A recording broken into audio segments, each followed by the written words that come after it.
Okay, so one of the things that we know about trigonometric functions is they're based on this circle, x squared plus y squared equals 1. And we looked at this once, I think last week. The x and the y form the cosine and the sine, but they also have to satisfy this equation. So in any for any angle, its cosine squared plus its sine squared has to be 1. And remember I told you we're lazy? We write that like this. Cosine squared theta plus sine squared theta equals 1. Now that has to be true for any angle. In fact, let's take a look at the two problems we did earlier. The first one we did was this.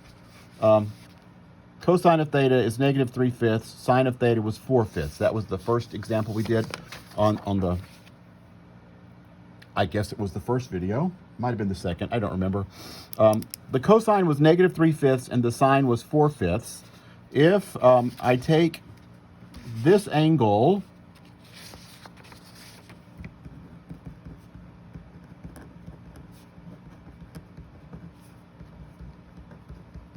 here's my example from earlier. I had an angle whose cosine was negative 3/5 and the sine was 4/5. So let's see. Supposedly, cosine squared, if I square that, plus sine squared, square this,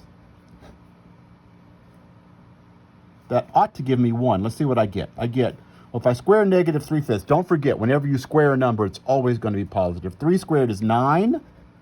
5 squared is 25.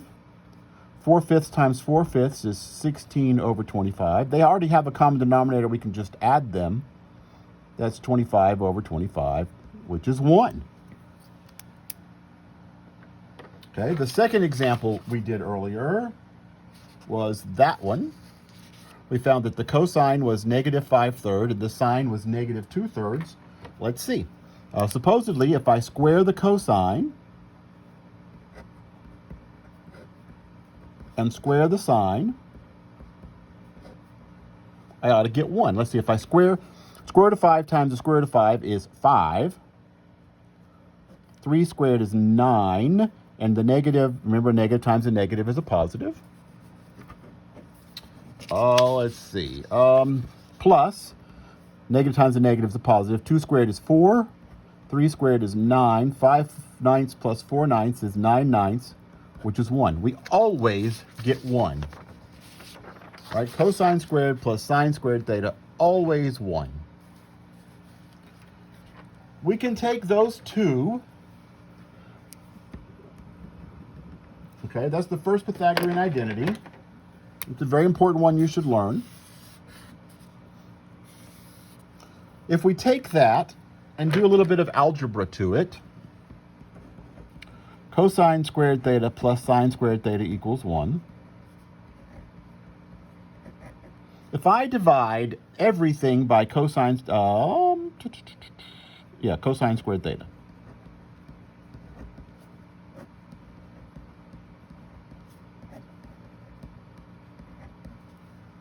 You're not going to have to remember this part. You'll remember the final result. Cosine squared over cosine squared is 1. Sine squared over cosine squared, that's the same thing as sine over cosine, and then all squared. But sine over cosine is tangent. That's tangent squared theta, equals 1 over cosine squared. 1 over the cosine, the reciprocal of the cosine is the secant. That's the secant squared of theta. That is a second Pythagorean identity. Remember, we called that the Pythagorean identity. That's the one involving tangent and secant. And if I divide this, I'll let you work these details out. If I divide this everything by sine squared instead of by cosine squared, I get this identity. Cosine squared over sine squared is cotangent squared theta. This would be sine squared over sine squared. It would be 1. And then I would have 1 over sine squared, which is cosecant squared theta.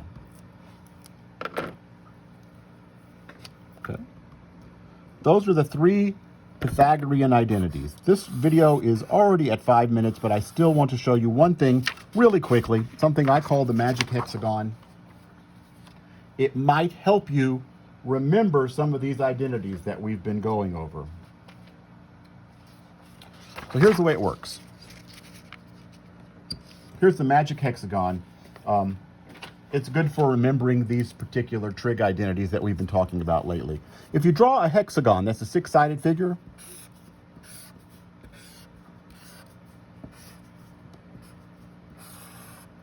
and label the vertices, the points here, with the 6 trig functions in this order: sine, cosine. Put all the cos on the right. Start with the sine, then the tangent, and the cotangent. The secant and the cosecant. Right? Sine, cosine, tangent, cotangent, secant, cosecant. The two basic ones, then the tangent and the cotangent, and then the secant and the cosecant. Put the number 1 in the middle and circle it. And then draw lines from all of these. Notice I essentially got 1, 2, 3, 4, 5, 6 triangles. Look at those triangles whose points are down, right? Some of these are line across the top and pointing down. Some of these are line across the bottom and pointing up. Look at the ones whose points are down. Those 3. In each of those lies one of the Pythagorean identities. This is the first one, this upper triangle. Square everything, add the top 2, you get the bottom one squared. Sine squared theta plus cosine squared theta is 1 squared. That's just 1. Sine squared theta plus cosine squared theta is 1. That's that triangle. This triangle says tangent squared theta plus 1 squared, which is just 1. Tangent squared theta plus 1 is secant squared theta.